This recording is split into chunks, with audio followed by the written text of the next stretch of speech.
the West and President Zelensky have lost their minds and become detached from reality. You know, we've been saying stuff like that on this show for a while, and we show some clips here and there, but I just can't help but get to the point to where I think there must be something I'm missing, because so many learned and experienced people can't be making such elementary mistakes, which have potentially catastrophic results. I keep thinking that, but yet every time I look at the ground and look at the actual evidence, I can't come to a different conclusion about that. The facts scream what the thesis that we're talking about here today. And I'm so grateful to have in the foxhole with me another Army veteran. You know him. He's always here a lot. Professor John Mearsheimer, professor at the University of Chicago, international relations theorist extraordinaire. And man, I'm glad to have you back on today, John, because I need some help to figure some of this nonsense out. Glad to be here, Danny.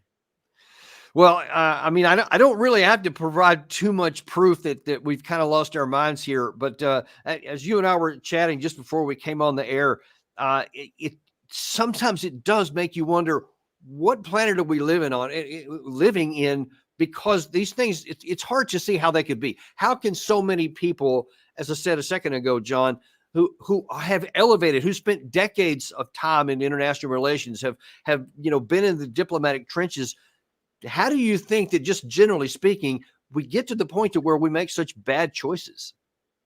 Just very hard to say.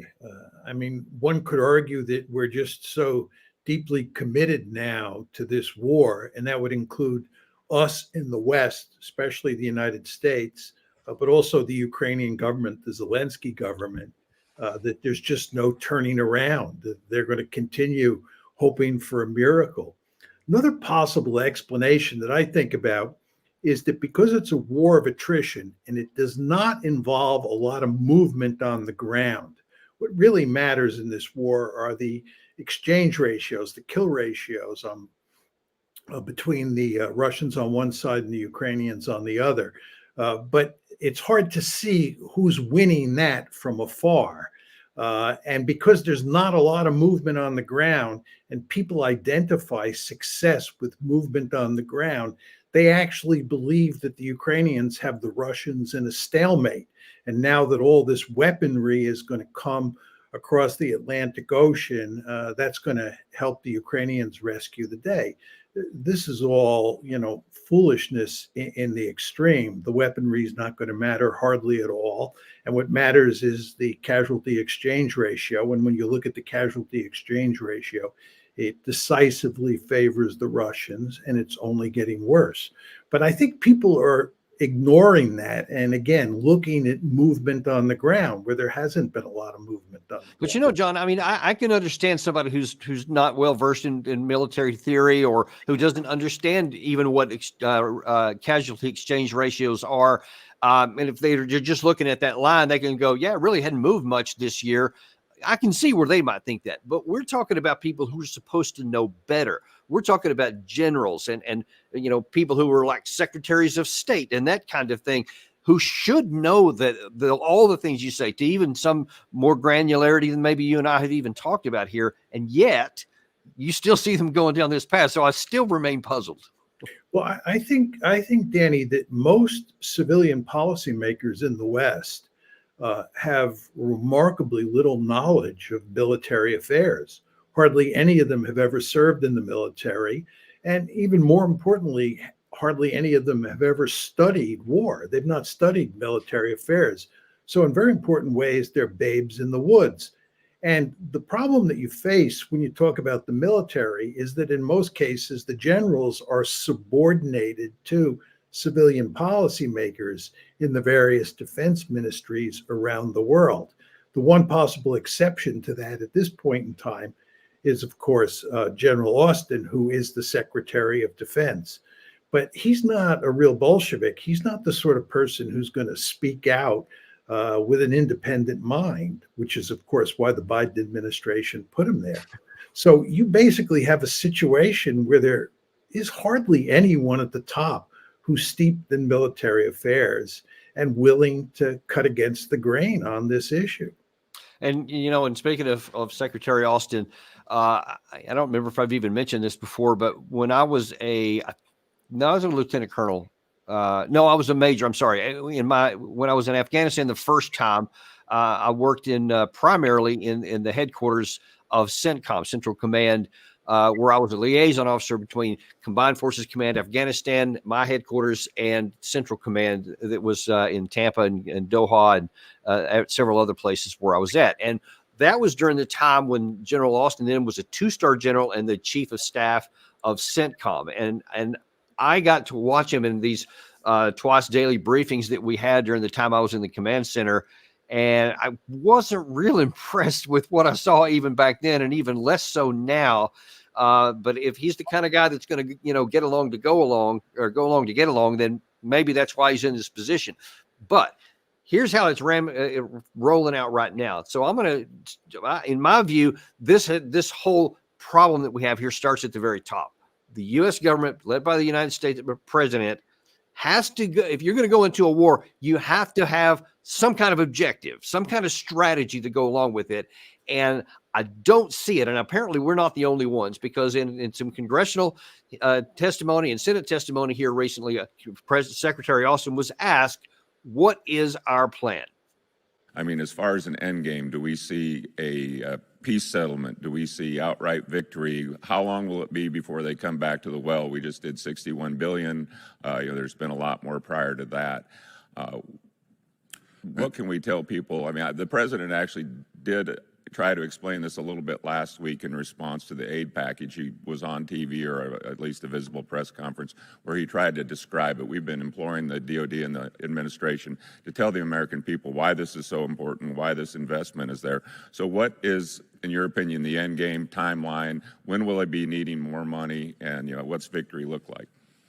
As is the case with most conflicts of this type, it ends with some sort of negotiation, and again, if that happens, when that happens, we want Ukraine to be in the best possible position to be able to achieve its goals and negotiate for the right things. Okay, so now, first of all, John, he answered none of the questions that the representative asked, which were all great questions. What's the end state look like? What's the strategy to get there? How much is it going to cost? When are we going to have to come back with some more money? And what does winning look like? He didn't even address that. And so I think that's your first problem right there. Well, he didn't provide answers because he has no answers. There are no answers. What would you expect him to say? That, we're going to do this and we have these resources to do it with, and that's going to produce victory in X or Y number of months. That's what you'd expect him to say, but he can't make that argument. So what he is doing is just sort of talking around the question. Well, and that was on the House side. On the Senate side, he was asked a similar question. At least the senator was a little bit more pressing on the issue here. But notice, as we watch, what he doesn't say here is how he struggles even to say nothing. So what does victory look like for Ukraine? Yeah. How do you define victory? You may have heard me say this earlier, Senator, but we've said from the very beginning that what we want to see is a Ukraine that's a democratic country that has that is independent and has the ability to protect its sovereign territory, to defend its sovereign territory, and to deter aggression. Does that mean Crimea is part of Ukraine? Crimea is a part of Ukraine. Well, okay, right. But in order for the war to be over, does Ukraine have to control Crimea? In terms of how things transition going forward, I would not want to predict what President Zelensky will decide. I think part of the problem, with all due respect, is that this administration has not articulated what an exit strategy is. To me, this is a blank check for a war that, without any clearly defined goals, will be endless. Well, I mean, how can you argue with that last point? That without any clearly defined goals, you don't even know what you're trying to accomplish. Then, of course, it literally is, by definition, an open-ended conflict. And that's it was good that he ended right there, but that's the problem. Then his time was over and he moved on to the next question, and that was the end of it. There's no follow-up. Nobody says, hang on a second. You're telling me that you're tying the United States to a war that could expand into potentially nuclear war if things go south, and you don't even know what we're trying to do? How come no one ever asked that follow-up question? I don't know. It's very hard to say what's going on here. I would note to you that Jake Sullivan has recently said that the Ukrainians will hold this year, we'll get them all this equipment, and they're going to go on the counteroffensive in 2025. So if you think that Secretary Austin's comments are delusional or not satisfactory, just think about what Jake Sullivan is saying. You really do wonder what planet that guy's living on. The Ukrainians will be lucky if they can last through 2024. The idea that they're going to go on the offensive in 2025, and this time, unlike in 2023, they're going to get to the Sea of Azov and break the Russian defenses, is it fair to say it's laughable? It would be, I guess, if it wasn't so potentially catastrophic in its consequences for the Ukrainian people. But I wonder if you can touch on something here that doesn't get much airtime or press time, right? So once prior to this signing of this $95 billion deal, you had all kinds of people in the United States who were advocating this stuff, saying, the only reason Ukraine's losing is because we haven't gotten them this money. So now that they've gotten the money, I hear lots of people say, all right, well, it kind of came late, so we'll see how it works out. But this will be enough to help stabilize the situation now. And maybe this is what the National Security Advisor is saying. We want to stabilize the thing now so that we can turn it around in 2025. But here's the first question I'd like you to answer is, based on what you've seen of what's in this package, and that includes the volume of it, is it enough to stabilize the situation? Well, the truth is that the administration has not stipulated the amounts of each kind of weaponry that are in the package. At least I haven't been able to find it. And most of the people I know who study this issue have not been able to find it. And I think the reason that the administration is not spelling out how many artillery pieces, how many artillery rounds they're going to be giving to the Ukrainians is because if people saw those numbers, they'd know that they're completely unsatisfactory for helping Ukraine, number one, stabilize the problem that they face on the front lines, and number two, go on the offensive in 2025.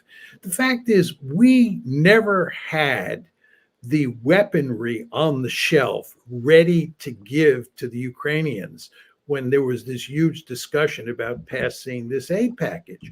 The implication of all the comments that the administration and the war hawks made was that we had the weaponry and all we had to do was get congressional permission to take it off the shelf and ship it across the Atlantic Ocean. This was simply not true.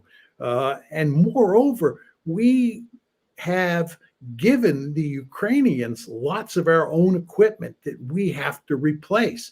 As I like to point out to people, if you look at the $61 billion that we're giving to the Ukrainians, it's really not all 61, because 28 billion of that money is going to go to building weapons that replace those weapons in the American inventory that have been given to the Ukrainians. That's 28 out of $61 billion is going to building weapons. For the and I believe there was an additional 13 point something, or maybe it was 14, that's going to U.S. European Command for our own operations. Not even that. So it has nothing to do with Ukraine, but no one talks about that part either. And if I can make just one other point on this that's not to be underestimated, is that it seems that we're giving 10% of the artillery shells that we produce each month to the Israelis.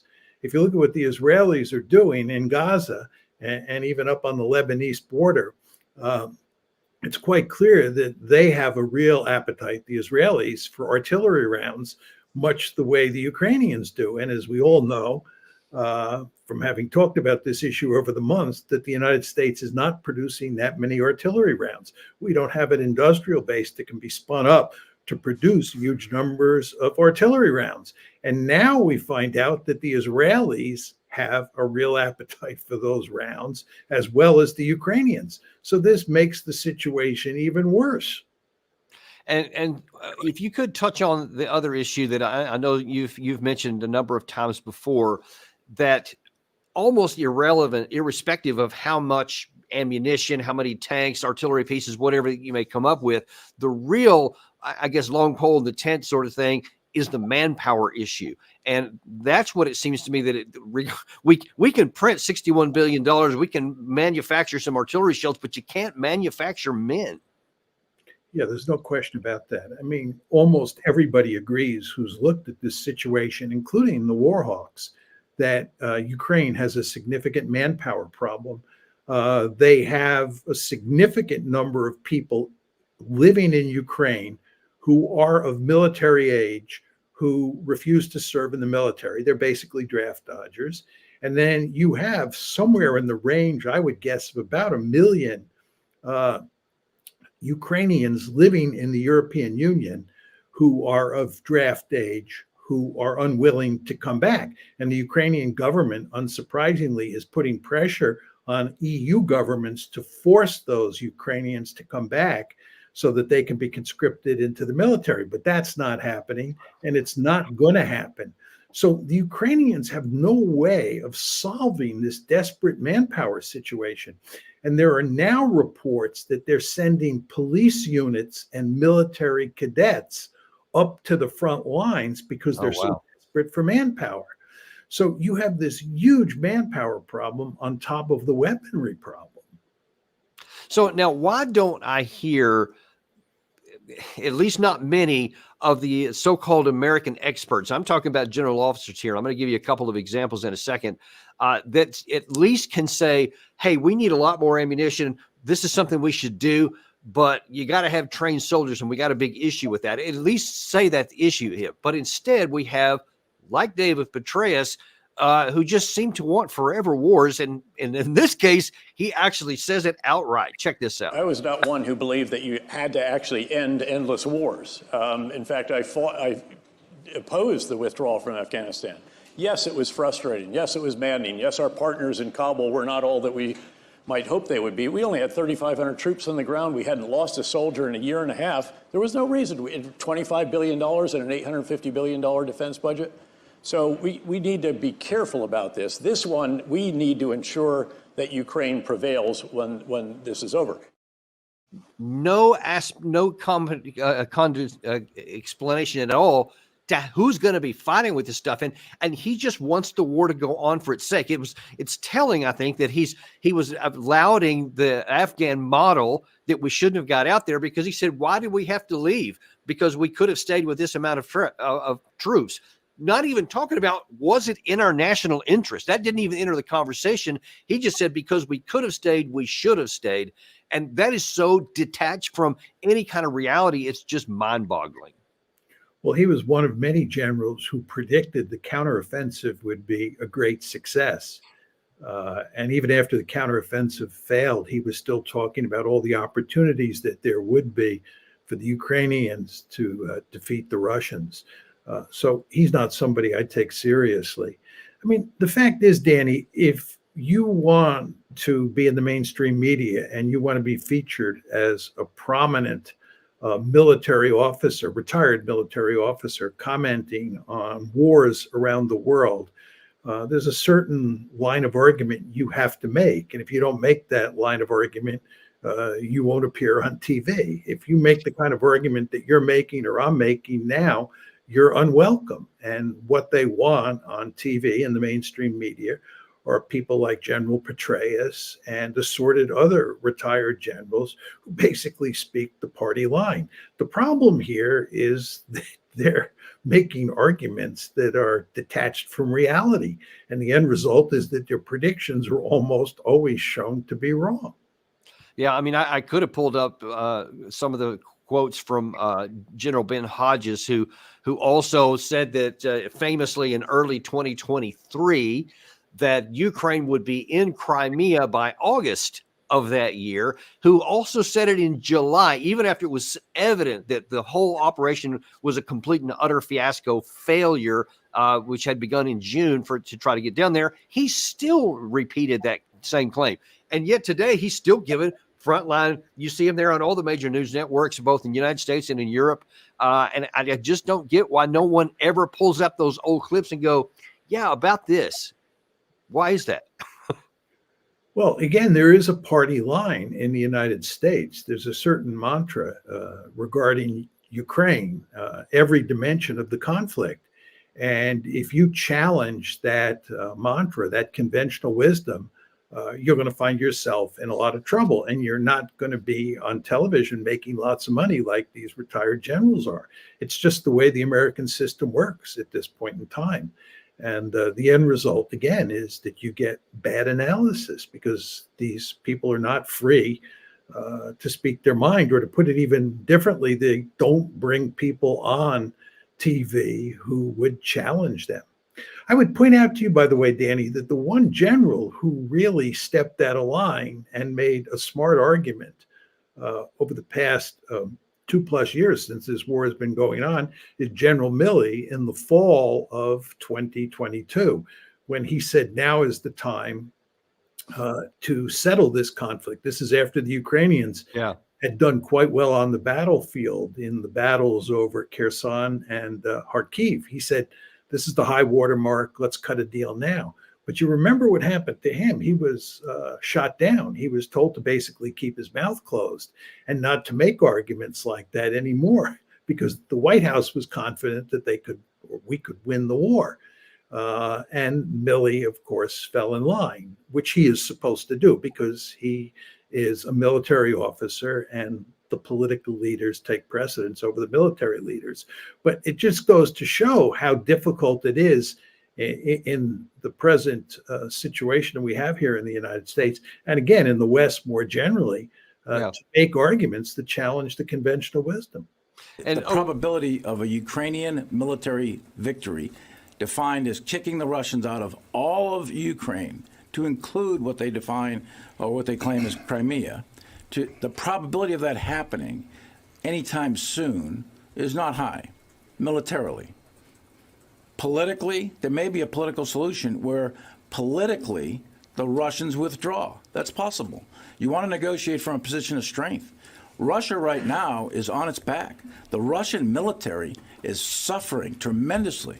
Leaders have been, the leadership is really hurting bad. They've lost a lot of casualties, killed and wounded.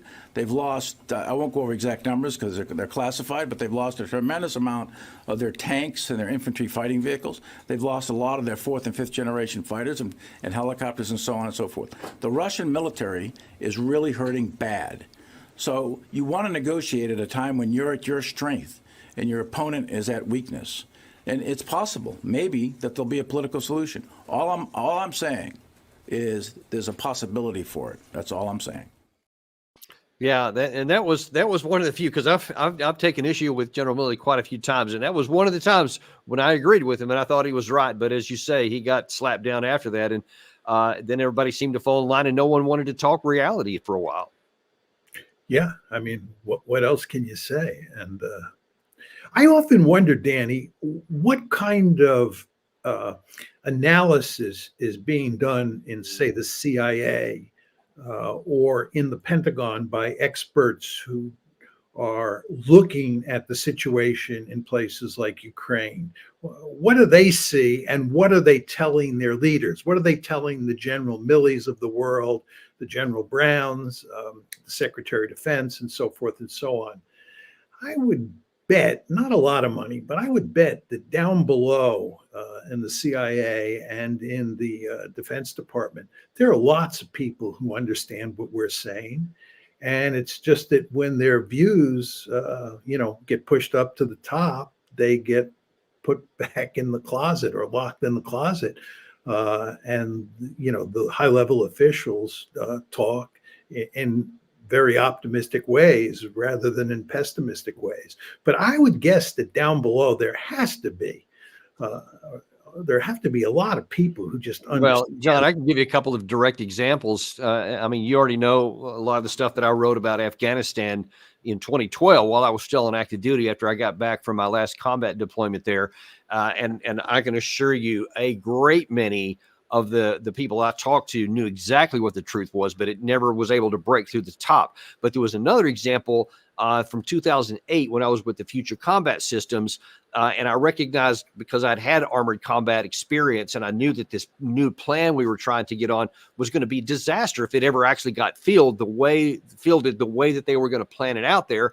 And I literally, I did everything by the book. I mean, I wrote memos, I wrote internal things, I talked to the senior members of the group or whatever, and it just got completely shot down. But all of the guys, I was a major at the time, who knew all the components of this system, why it was going to fail, no one was allowed to get up to the top. And this is a fact. I know that the chief of staff of the Army at the time had a meeting, because one of my friends was in the meeting, and they knew all these testing things had failed. They knew it wasn't going to work.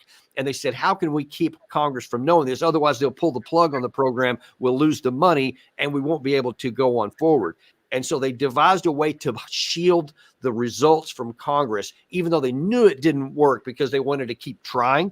And so that's how all the people who, like me, who wrote stuff and said it wasn't going to work, they get blocked down. And the only thing that gets up is, yeah, it's working fine, give me more money. They lied, and it worked.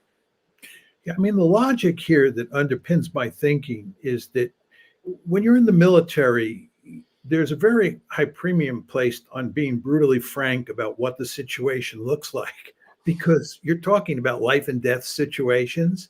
And in life and death situations, you want to know what the facts are to the best of your ability, and you want to analyze those facts in a fair and straight way. And the reason you do all this is it maximizes your chances of winning the war and not getting killed. And obviously, people have a very high incentive to do that if you're in uniform. So I would think that, people down below who are studying these problems that you and I are now talking about basically see what we see. I mean, it's kind of hard to miss it. But again, then what happens is it filters up to the top, and the process that you described takes place. So, if we're talking about, like you were a minute ago, about some people who are saying nonsense because they want to get on TV and they're more worried about being right, I can understand that a little bit. I disagree vehemently with it because of the consequences of it. But what do you say, John, when you have a situation like this where you have the Secretary of State saying some nonsense about how Ukraine will definitely join NATO? Check this out.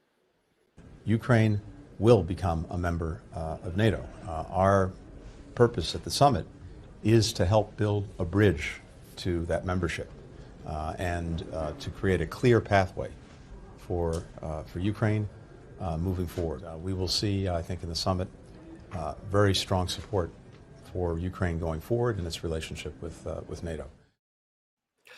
What planet is anybody on? I mean, aside from the fact that nobody can join NATO if they're at war with somebody else, why would anybody want to have a nation that has an existing issue, even if that war was resolved, with a nuclear power that could draw everybody into a nuclear war that's a non-winnable situation?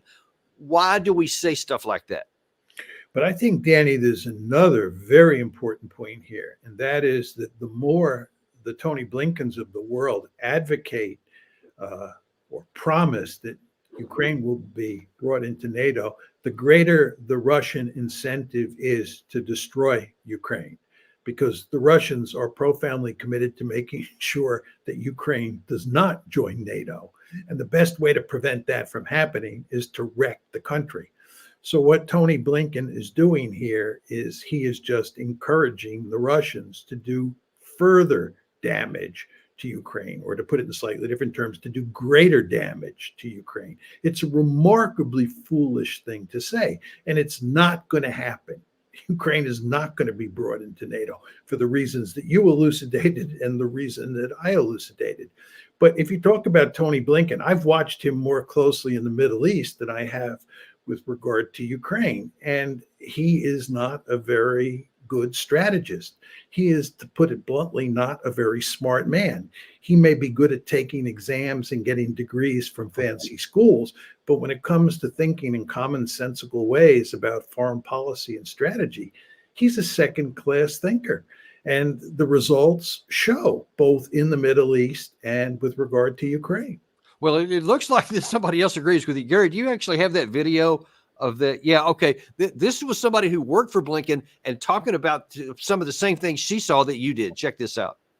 I provided that critical feedback. I provided daily reports, for example, showing what pan-Arab media was covering in terms of the Gaza crisis, showing how there was growing anti-Americanism, which was extremely concerning. And I was trying to raise this on a daily basis to Washington, explaining we need to change course. This is hurting our own national security interest if we maintain this policy. I was met with silencing. I was met with being sidelined. I was also met with, thank you for your critical feedback. This is going to the highest levels of our government. Our messaging posture never has changed. We're still using the talking points directed to the Arab world, even if it's inflaming the tensions, even if it's instigating people across the region, hate us more and be more frustrated with us because they hear the double standard when we condemn an attack on Israeli interests, but we don't condemn the death of Palestinians. So that kind of gets to the question you asked a second ago about the Pentagon. Well, obviously the same thing is going on in the State Department, that other people see the same thing you did about Blinken's leadership there. She tried to help him out, and instead they just shuttled her off to the side, and we continue on with the nonsense. No, there's lots of evidence that inside the State Department that there is huge amounts of dissatisfaction with our Middle East policy. I would assume that the same is true inside the Pentagon as well. And with regard to Ukraine, I would assume that people in the State Department are as aware of what's going on as you and I are, as are people in the Pentagon. I mean, the fact is that, most people who work in the national security establishment are the deeply dedicated civil servants, deeply dedicated military officers, or deeply dedicated political appointees. And what they're trying to do is analyze the various situations that we face as best they can, and then prescribe really smart policies, or policies that maximize our chances of succeeding. And the problem, however, is that policy is run from the top, and it's possible that the people at the top can just ignore all the dissenters or suppress the dissenters. And we have a rich history of this. I mean, going back to the Vietnam War. I mean, just think about George Ball. George Ball, who was a close confidant of LBJ, understood full well what the consequences were going to be of escalating in Vietnam, putting large-scale ground forces in there. And he laid it all out. And the Johnson administration, in particular the president, didn't want to hear what he had to say. And they told him to basically shut his mouth. And he shut his mouth, and he fell in line. And the end result is we got into a disastrous war. But, people at the top can suppress dissenters. They can, create a situation where people down below, the only people they hear down below are people who tell them what they want to hear. And when you're playing that game, you're almost guaranteed to get decapitated.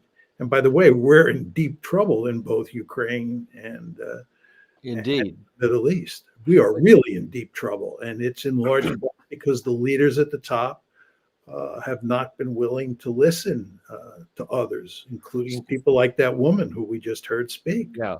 Now, I'm going to, because as I talked at the beginning of this, it's not just the West, it's also Zelensky who are dealing with reality. And I'm going to go in there in a second. But I want to pause at that moment here and look at the other half of this equation, because I don't think we can look at this stuff without looking at the other side of the Russian side of this equation and their role in all this and where this can go. When you touched on it a second ago, you said when they hear Blinken say those kinds of things, like they're going to come into NATO, which was the reason that they went to war in the first place, that just makes them double down. But when they hear these kinds of outlandish statements, and especially on policies about what to do with this war, that he knows, Putin, that these things are not connected to reality, and that his military side and all the things that you and I talked about in New York, for example, they know that.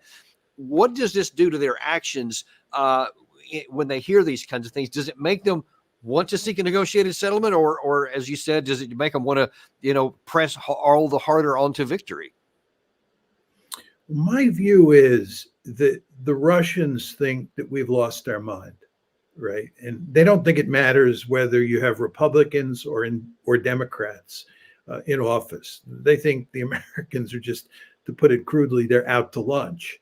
And I think under those circumstances, they believe that what they have to do is that they have to win a significant victory in Ukraine.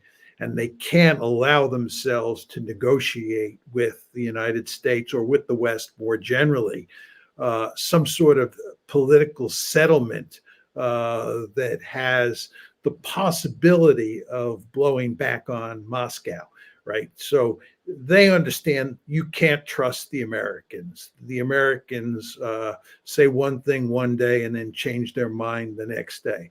So I think if you're going to get a deal in Ukraine, you're going to have the Ukrainians, number one, declare neutrality, no Ukraine in NATO. And furthermore, you're going to have to completely break the tie, the security link between the United States and Ukraine. Because as long as the security link between the United States and Ukraine exists, the Russians will never trust the Americans and the Ukrainians to keep to their end of a deal that ends the war. Okay, we'll see. Now that is a little bit more concerning and troubling. In fact, when you say that they think that we've lost our minds and that they don't have any trust for us, that's just bad on the surface of it. But given that a few days ago, Russia announced that they're going to conduct a non-strategic, i.e. tactical nuclear weapon exercise, because especially in light of what Lord Cameron said from the UK, that it's now okay for the Ukraine to start launching their weapons deep into Russia. This could spin out of control pretty quick if they actually took action on that. Well, I mean, what David Cameron said is one thing. You want to remember that Macron has been talking about putting French forces in there. And there's been all sorts of talk, although I don't think it's true, thankfully, about the French Foreign Legion entering Ukraine or maybe even being there now. It's not the case, I'm quite sure, but there's talk about that. This has spooked the Russians. And Hakeem Jeffries, who is the leader of the Democratic Party in the House of Representatives, has basically said that if we lose in Ukraine, we will end up fighting against the Russians. So the Russians think that they have to send a clear message to us that there's a possibility that we'll end up in a nuclear war. So they're having these sudden nuclear exercises. This just shows you. Is this just saber rattling, or do you think they would actually consider using tactical nuclear weapons? Oh, I have no doubt in my mind that if they're involved in a war, whether it's with Ukraine alone inside of Ukraine or with us inside of Ukraine, and they are losing, they will use nuclear weapons. I have never had any doubt about that. I can tell you how they would use them, and I think they would be quite effective. But you want to remember that the Russians believe that what's going on inside of Ukraine is an existential threat to them. They believe that bringing Ukraine into NATO is an existential threat. They were willing to invade Ukraine in February 2022 over that issue. And now you're hypothesizing a situation where they're losing in Ukraine or where the West is fighting inside of Ukraine. I think it's hard to believe that they wouldn't use nuclear weapons to rescue the situation if they were in trouble. So I think we're playing with fire here. And of course, I don't believe that we are going to introduce NATO troops into Ukraine if the Ukrainians collapse for that very reason. But we will certainly be tempted to do so. Yeah, now let me ask you that, because that brings up another point that hasn't been addressed at all.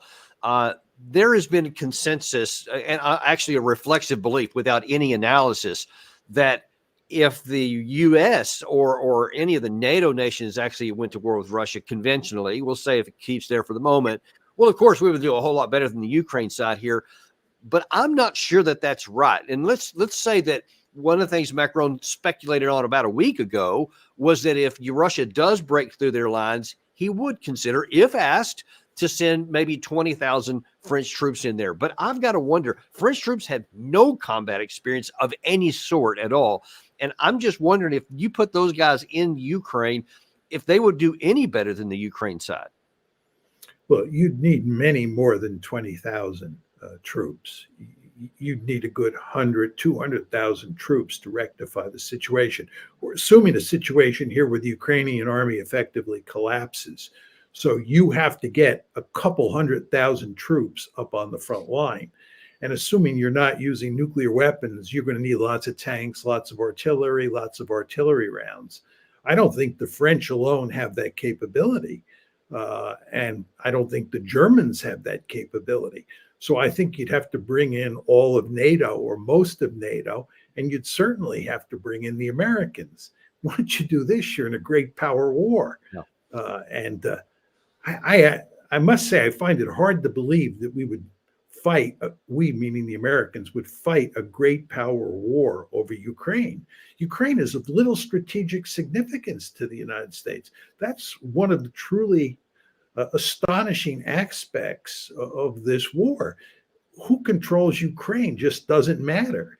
And if Ukraine were neutral, even if it was in the Russian orbit, who cares? It just doesn't matter to the security of the United States. Okay, well, that raises up another puzzling issue here. All right, so I'm about to show you something that Zelensky said, believe it was just yesterday or a couple of days ago, I'm sorry, about what he wants from the United States and he's going to get. But, well, actually, I'll let you play the clip first, and then I'll talk about it on the backside. Our teams, Ukraine and the United States, are currently working on a bilateral security agreement, and we are already working on a specific text. We are discussing the specific foundations of our security and cooperation. We are also working on fixing specific levels of support for this year and for the next 10 years. And then this was yesterday. So yesterday, he's got this idea, and this is where you really get detached from reality, that he wants to hold this peace summit without Russia, of course, and he wants all these people to come along, and he has any idea that somehow that's going to result in anything. Here's how he put it. Today I spoke with the leaders of Spain, Belgium, Latvia, Finland, and Cabo Verde. Step by step, we will establish a truly global community. Every continent will be represented at our summit in Switzerland. While Moscow is using the term multipolarity, just hypocritically, to cover its attempts to control the lives of other nations, we are creating a real tool for real multipolarity. We are inviting the world majority to the Peace Summit. Now, you've seen those two clips. So he's, number one, he's thinking, yeah, this can go on another decade. I guess he listened to Petraeus on that. As you and I have discussed, I'm not sure they're going to get out of the summer without collapsing their military capacity, but he's still talking about a year. Now then, with this other side, he's talking about somehow anyone besides Russia is going to be able to end this for his side. And I don't even know what he's trying to get at, but here's my problem for the U.S. We can sit there and say that's just ludicrous. It's nonsense. But why do I keep seeing the U.S. say, well, Zelensky and Zelensky alone is going to be the determiner of what they do? You heard Austin say it. You've heard several other American officials say it. Kirby has said it several times. Zelensky and Zelensky alone will determine these things. Why? Why are we allowing this guy who's making these kind of statements to establish American policy? We're not. It's just abuse. I mean, the United States would never delegate an important decision to Zelensky or to any other leader for that matter. We're a sovereign state.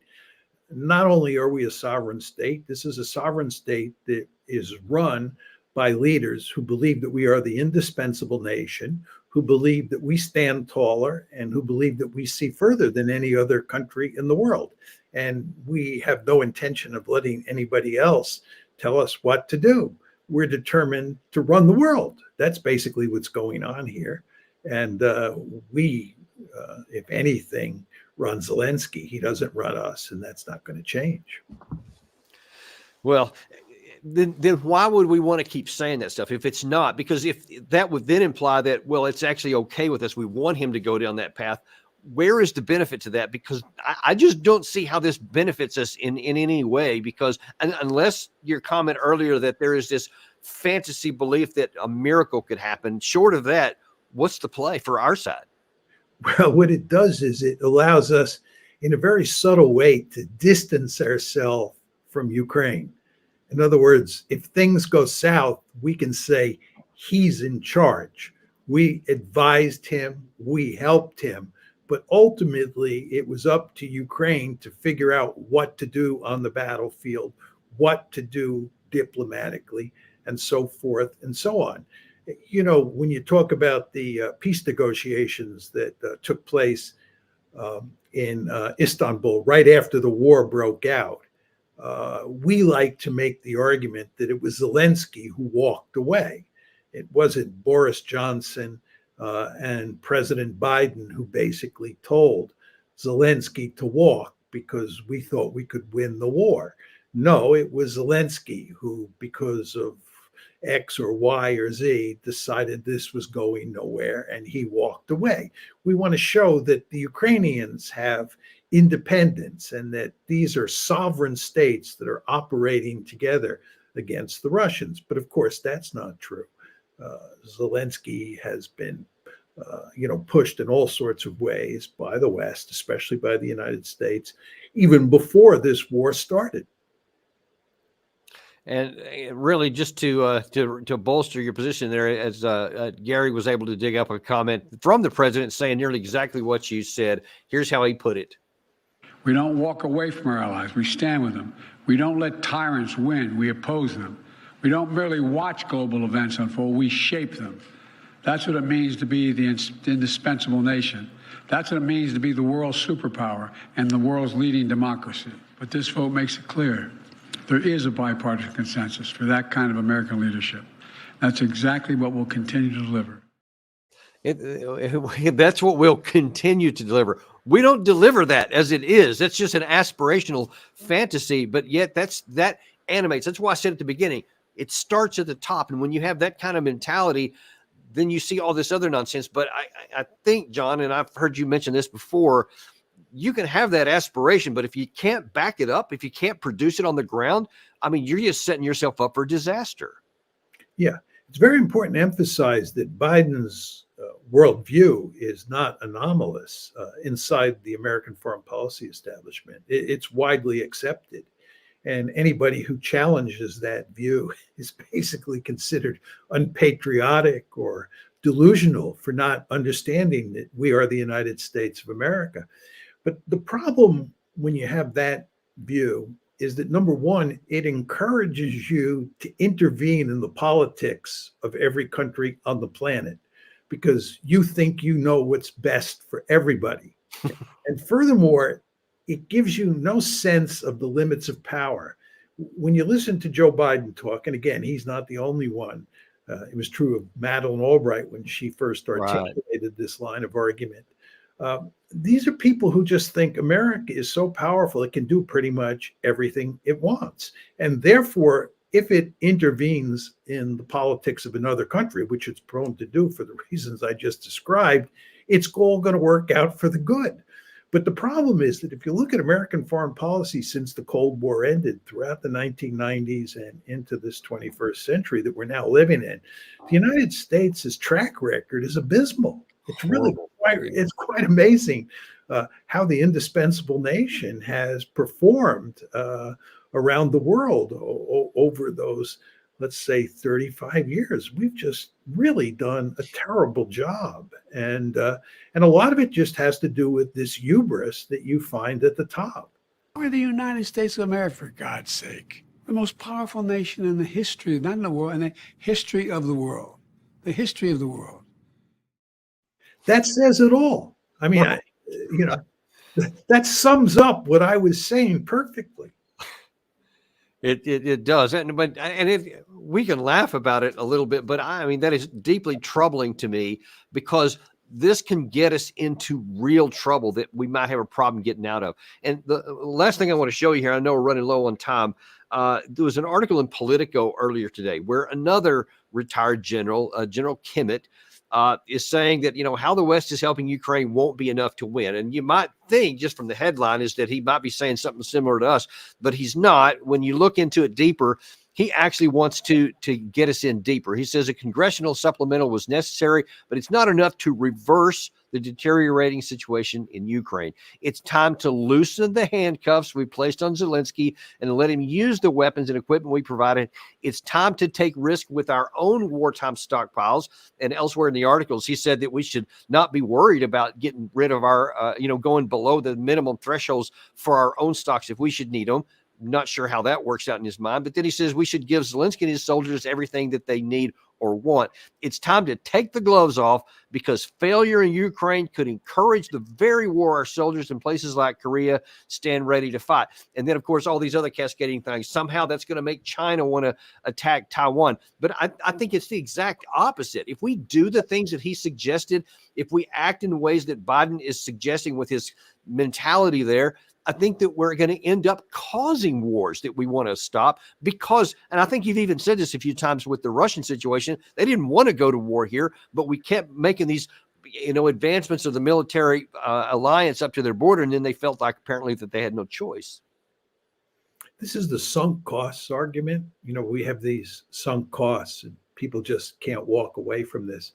I want to make a general point, Danny, that has a lot of relevance, I think, for this issue. What we've done over time in terms of building up our stockpile of weaponry is we have emphasized quality over quantity. It's very clear that the Russians have emphasized quantity over quality. So we have lots of boutique weapons, not many of them, but they're really quite fancy and they're designed to be very effective. If you look at what's happened in terms of the performance of these boutique weapons, like HIMARS, and these full diameter missiles in Ukraine, what you see is that our boutique weapons have been countered by the Russians after very short periods of time. There was an article recently in Newsweek. This was a quite amazing article. It said the Ukrainians are looking to maximize their use of the ATACMS missiles in the next couple months because they expect that the Russians will figure out a successful counter to the ATACMS by that point in time, and they'll be largely effective. So what you see is lots of these fancy weapons that we've given to the Russians have turned out to be ineffective once the Russians figure out what the countermeasures are to thwart them. And they do figure out what the countermeasures are. So what the lesson one walks away from all of this with is that quantity is very important. You want to have an industrial base that can pump out lots of artillery rounds. You don't need fancy artillery rounds. You just need lots of basic artillery rounds. Quantity matters. And we like to think, and we used to think this during the Cold War, I remember very well, that our qualitative advantage could shut down their quantitative advantage. Well, what we're seeing in Ukraine is that our qualitative advantage isn't of much use, and we really need quantity, and we don't have quantity. But, I think during the Cold War, at least while I was serving in that part, but we had qualitative advantage, but we also had a lot of it. So if Russia had this much, maybe we had this much, but ours was a lot better. But now that it's like way down like this, and so we have a real problem. Yeah, I think there's no question about that. I mean, the Cold War, not to get into too much history here, but the Cold War was an extension of World War II, and World War II was a war where quantity mattered, period. And in fact, the Germans suffered from the fact that they tended to emphasize boutique weapons, especially with regard to building tanks, whereas the Russians just pumped out, or the Soviets. Right. T-34 after T-34. And of course, the Americans had an assembly line industrial base as well. So the Cold War, you're correct, right, was one where quantity mattered. But nevertheless, we always felt that we couldn't match Soviet quantity. And where we had an advantage was in the quality of our weapons. And this is really carried over into the post-Cold War period. But what we're seeing in Ukraine is that we have been thinking about this all wrong. And what you really need are lots of simple weapons, and buying, small numbers of sophisticated weapons doesn't solve the problem. There's one additional point that needs to be made here, Danny, and that is that in a war of attrition, where people are being killed in large numbers and you're constantly bringing in new troops, when you bring in new troops, you want them to have simple weapons that they can use, and you want them to have lots of simple weapons. And if you have boutique weapons that take lots of training to use and you're bringing in new troops, there's going to be a mismatch there, and it's going to get you That's such a good point. a lot of trouble. Yeah, that is such a good point. I mean, I've just got my own experience of that, how hard it is to learn something that's got really sophisticated, as opposed to something that's simply you can use it like in 48 hours or something like that. In the last few minutes we have here, I want to ask you two separate questions.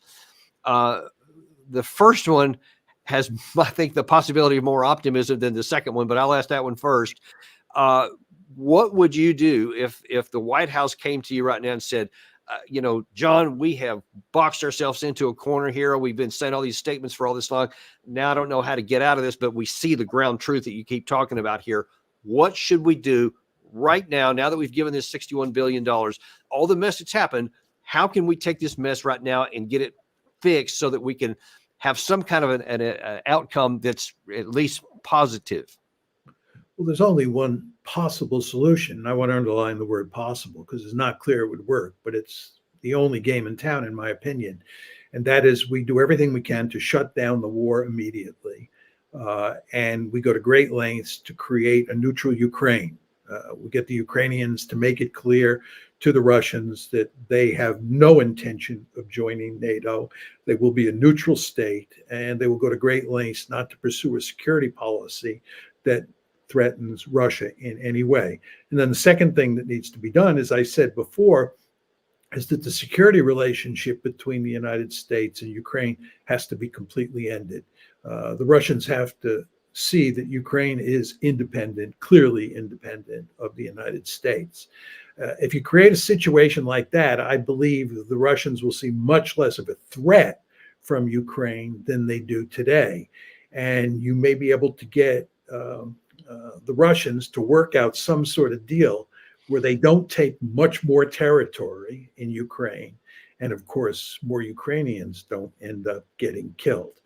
But I think that is the only hope we have. And if we don't pursue it and we continue to operate on this illusion that you see reflected in the comments of people like Jake Sullivan and General Petraeus, that this war is winnable over the long term, the end result is many more Ukrainians are going to die, and the country is going to be even more wrecked than it has already been wrecked, and more territory is going to be lost to the Russians. And would it be fair to say that in that scenario that to avoid the charge of, oh, you're just being weak and you're capitulating, just simultaneously say, but we're going to continue to beef up the eastern flank of NATO, so you still can't come 1 inch into NATO, blah, blah, blah. We're not going away. We're just not going to go down a stupid path. Is that fair? I wouldn't do that. I'd actually back off in Eastern Europe. I'd do everything I can to assuage Russian fears. I mean, if you're interested in shutting this one down, if you pull out of Ukraine, you basically sever the ties with Ukraine, and then you greatly increase NATO forces in Eastern Europe. And you want to remember that a number of those states are right up on Russia's border. Yeah. You're, I think, asking for trouble. You're going to scare the Russians. The Russians don't trust us. That's what's very important to understand. Yeah. Putin believed that he made a fundamental mistake thinking that the West was negotiating in good faith with him in the past. And he's not going to be played for a sucker again. Given that mindset, right, you have to do everything possible to assuage his fears. You may not like that, and I can fully understand why no Western leader would want to hear that. But the fact is, he's holding all the cards now. We are not. We are in desperate straits. So we are the ones who have to make concessions. Yeah. And so well, first of all, just to kind of validate what you said there for some of our viewers who may not know, here's something that Putin recently said that shows his contempt for the West. Я когда, ну сейчас тоже Ширака нет, Жака Ширака, он был крупным таким политическим деятелем. Я как-то его спросил, почему американское руководство так себя ведет? Ну, так агрессивно и так недальновидно действует в некоторых случаях. Он мне по-русски ответил, потому что некультурные. So he obviously, has contempt. And I guess, if you're talking, we can just limit it to like the Minsk Accords, which we now know that the West never intended to follow, or Istanbul, which didn't happen. And so you can see why he wouldn't feel that way. So I guess I was trying to give an olive leaf to the West to say, well, get out of Ukraine, but you can even go through the fiction of keeping the border tight. But I guess that's even not going to do it, because if I'm not mistaken, Russia had 1 million active forces in February of 2022, and they've now expanded that to 1.5 million as a permanent state, not just for this war, at least according to what they're saying. So obviously they want some hedge on whether or not they trust the West, I guess.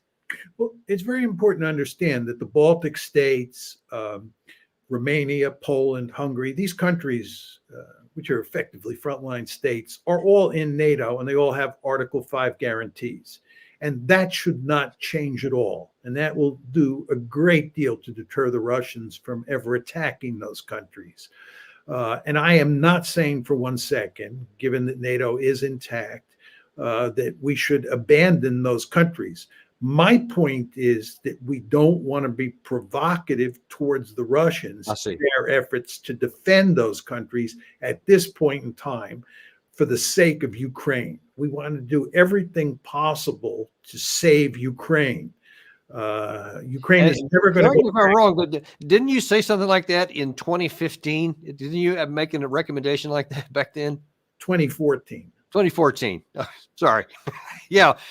If we had listened then, it would have been good. And that tails into my last question, which may not be quite as optimistic. Do you see anybody on the horizon politically that might have the capacity or the courage to make such a choice, whether it's Trump or Biden or RFK or, I don't know, Jill Stein? I mean, is there anybody?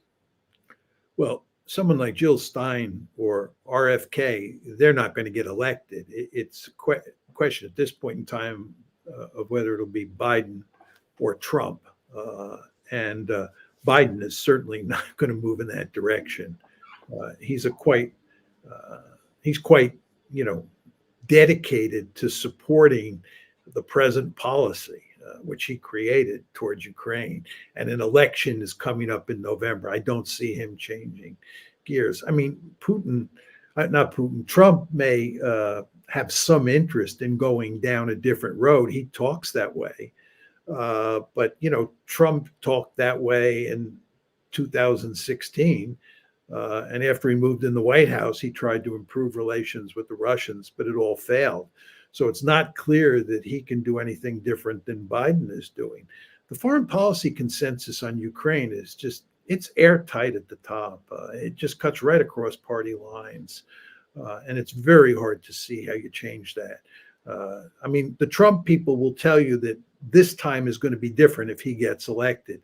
They learned their lesson last time. And he'll deal with NATO appropriately. He'll deal with Ukraine appropriately. He'll deal with those issues in ways that he couldn't between 2017 and 2021 when he was in the White House. I have my doubts about that. I think the foreign policy establishment or the deep state has roots that are so deep that even Donald Trump will be unable to change things. But maybe I'll be wrong, proved wrong. Well, let's certainly hope so. I mean, we'll find out, because reelecting the same crew that's making these horrific decisions now does not invite a lot of confidence going through. But all we can do is we can say the truth. We can keep putting it out there like we're doing here. We can tell the people what's real, what the ground truth is showing, and show all these evidence that you keep bringing up, and the logic that you've been saying for decades. And maybe at some point enough people will see this, and the demand changes from this from the foreign policy establishment. That's maybe the one hope we have. I think, Danny, when you get right down to it, the only thing that's really going to change this situation is if the Ukrainian military collapses and the Russians win a significant victory. That will change the nature of the game. That is ironic and perverse that we have to hope for all of our sakes, and that includes the Ukrainians in the western part of the country, that their army collapses, which basically could bail us out of having to make any more bad decisions. But that does seem to be where we are. We're in trouble.